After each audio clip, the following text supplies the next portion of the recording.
Bismillahirrahmanirrahim. Assalamu alaikum. In the previous session, we have studied about biodiversity and its importance, and I have mentioned the question answers in the Google Classroom. So go there and search it over there and do it in your notebook. Okay. Now today we will discuss about the topic classification aims and principle.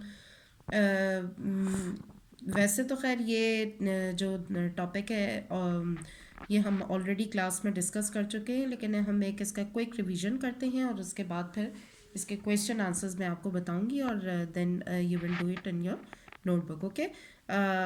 Approximately 1.5 million types of animals और 0.5 million type of plants जो है वो अभी तक biologist जो हैं वो discover कर चुके हैं, लेकिन उनमें से बहुत सारे एनिमल्स जो हैं वो सी में रहते हैं, कुछ लैंड पे कुछ वॉक कर रहे होते हैं, कुछ फ्लाई कर रहे होते हैं, लेकिन उसकी इस तरीके से जो है वो किसी भी एनिमल को स्टडी करना जो है वो पॉसिबल नहीं था।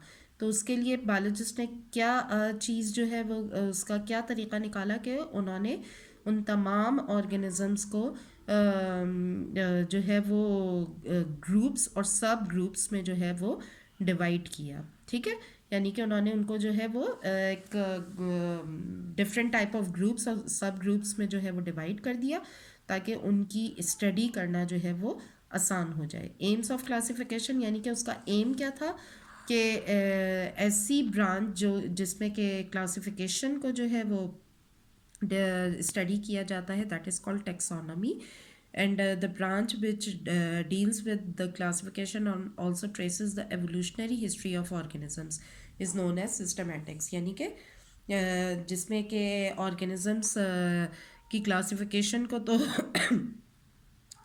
जो है वो स्टडी किया जाता है, साथ में उनकी एवोल्यूशनरी हिस्ट्री को भी जो है वो स्टडी किया जाए, तो वो ब्रांच क्या कहलाती है? सिस्टमैटिक। ये आपका एक क्या क्वेश्चन बन जाएगा कि what is the difference between taxonomy and systematic. Okay, now what are the main aims of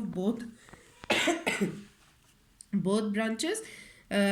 To determine similarities and differences among organisms and to find the evolutionary relationship among organisms, यानी कि similarities और differences organisms का जो है वो उसकी study करने में हमें आसानी हो जाए।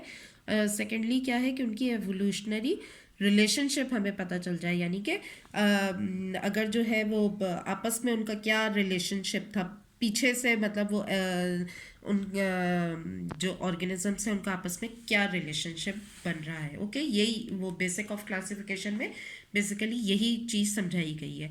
Now next one is taxonomic hierarchy.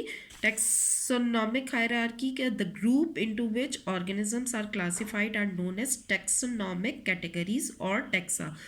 Taxa क्या है? बेसिकली टेक्सा ऐसा ग्रुप जिसमें जो है वो ऑर्गेनिजम्स को क्लासिफाई किया जाता है, दैट इज कॉल्ड टेक्सा।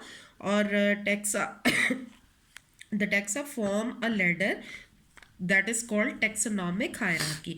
और टेक्सा जो है वो एक लैडर फॉर्म कर रहा होता है जो कि that is called hierarchy. Hierarchy basically is called a ladder.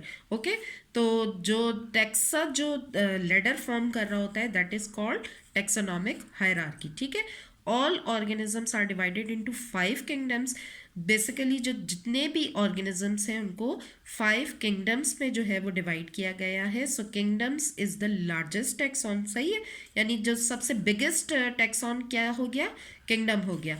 On the basis of similarities each kingdom is further divided into smaller taxa in the following veg.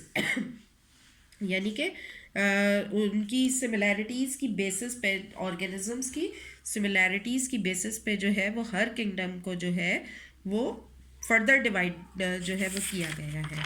Okay, now look at this look at here, this is taxonomic hierarchy. Okay, biggest the taxa is kingdom.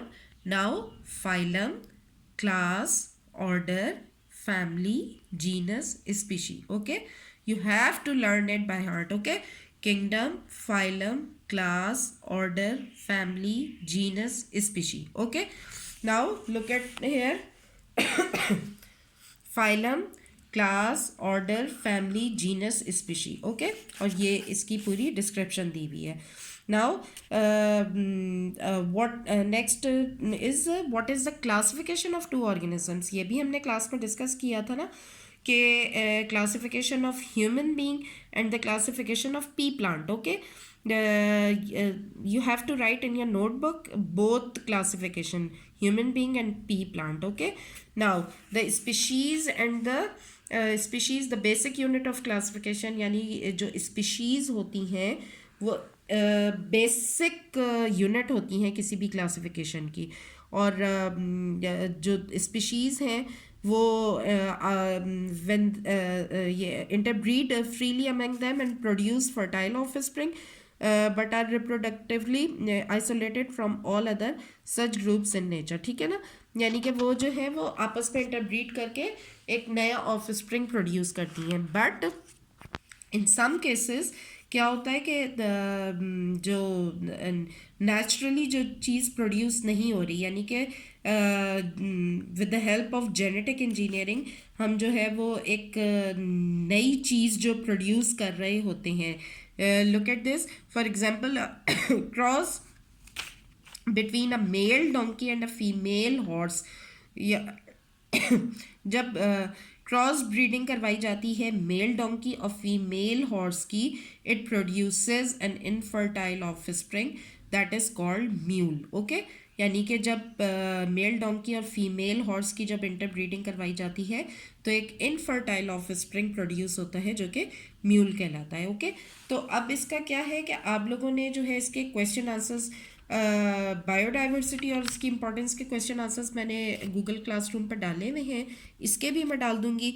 Difference between taxonomy and systematic taxonomic hierarchy, इसके लिए इसका question एक है आपका। और इसके अलावा आपने ह्यूमन और पी प्लांट की जो है वो क्लासिफिकेशन अपनी नोटबुक पे जो है वो करना है, ओके। Thank you.